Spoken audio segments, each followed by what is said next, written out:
From an interview with Greg Coomer, a Valve employee who's been around for 2 decades, quote, "There are very few people working on Team Fortress." I don't know the exact number, but it's, hardly anyone anymore. I think that's kind of obvious because we don't have big updates for that game really anymore. We're just kind of keeping it going, and we're just going to try and not shut it down or anything, but there's hardly anyone working on it. I think it's awesome that the community has tried to pick up the slack, because a lot of times their work is better than ours, and they should know that. They probably do know that, and it's not the case that just because people work here, they're making better than any of that content. Sometimes we do a better job, but a lot of the time the community knows Team Fortress well enough to make stuff that's even better than we could. From an interview with a person that has worked on Team Fortress 2, quote, "Valve employees keep moving around to different projects that the company has going on. Why would Valve want to declare that Team Fortress 2 is permanently dead when it still makes them money? What if Valve comes up with an amazing update idea that they want to implement for Team Fortress 2 in the future? What if there's a slow period in Valve's projects and the Team Fortress team has time to make something new?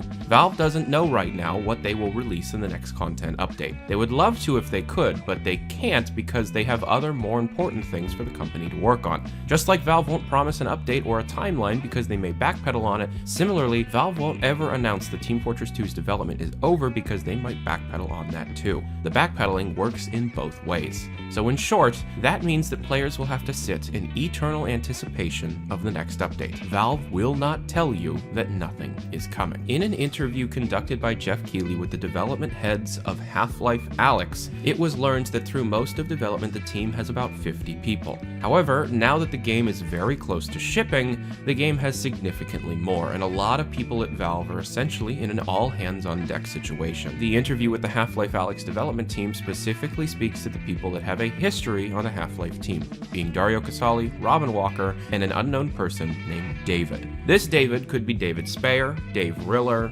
Dave Kircher, or any other David working at Valve. Exactly who it is doesn't really matter. It's very obvious that anybody that has history on the Half-Life team or the Half-Life game's development is helping on Half-Life Alyx, especially since they are shipping it and getting very close to release. Dave Riller, the guy who has stuck with Team Fortress 2 since 2007 or earlier, worked on Half-Life 1 and Half-Life 2. This person would be incredibly valuable to create levels for Half-Life Alyx, especially considering that they had to rebuild a lot of it starting early this year.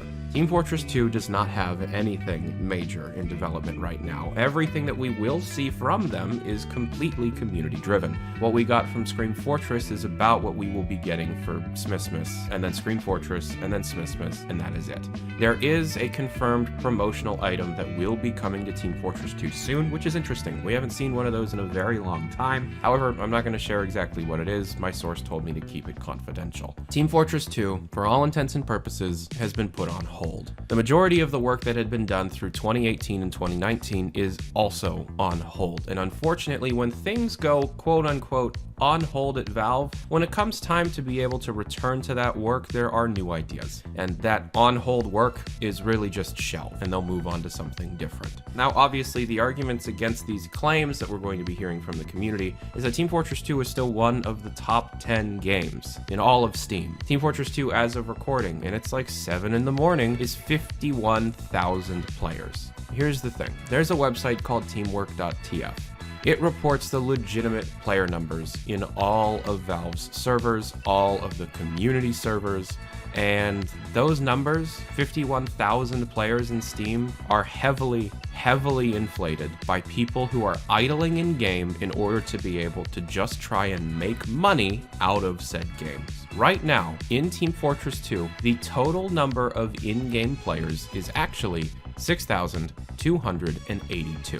Whenever there is money to be made, bad actors will be doing anything possible in order to make that money as efficiently as possible, and Team Fortress 2 does allow for a lot of money to be made. If a similar move to Counter-Strike Global Offensive key change that was done earlier this month is done in Team Fortress 2, the player numbers would drop significantly because idling would become substantially more difficult. Unfortunately, we need to remember this. Right now, there's only 6,000 plus players in Team Fortress 2, not 50,000. And with that actually in mind, that is so starkly different to what's going on in CSGO and Dota 2, then the attentions that the game are getting is kind of making sense. Even though the way Valve distributes its employees' work has nothing to do with the attention each game is getting, I have been hearing for a while that the result of Jungle Inferno was a disappointment for Valve. And a lot of people worked on Jungle Inferno. We may actually be at a point where we will no longer receive something the size of Jungle Inferno, and we may just have to wait for community updates and for community-made Team Fortress 2 mods, like Team Fortress 2 Classic, Open Fortress, and Team Deathmatch Classic. Now that said, I have been working with the community on a project called the Team Fortress 2 Community Celebration, and we have reached the next step. For those unaware, the TF2 Community Celebration is a series of unofficial updates added within the game through server mods and new community-made maps on community-made game modes, etc., etc. We opened a new website called creators.tf for you to be able to not only try and apply officially to the team, but also recommend and suggest content that we try and use on these servers. Creators.tf link is down in the description below, and well, I mean, it's just creators.tf. But unfortunately, everything that we have been hearing about an unreleased Team Fortress 2 update, whether that be the space-themed update, the Throwback 2008 themed update, or hell, even the female Merc update, which has had some leaks recently, they're all on hold, and they're likely never going to release. You want to know a little secret? There are people that I communicate with that have access to the Team Fortress 2 development repository, and I have heard for a long time that when an update comes out or is in the process of shipping, this repo updates very often. This repository of development content has not updated in over a year.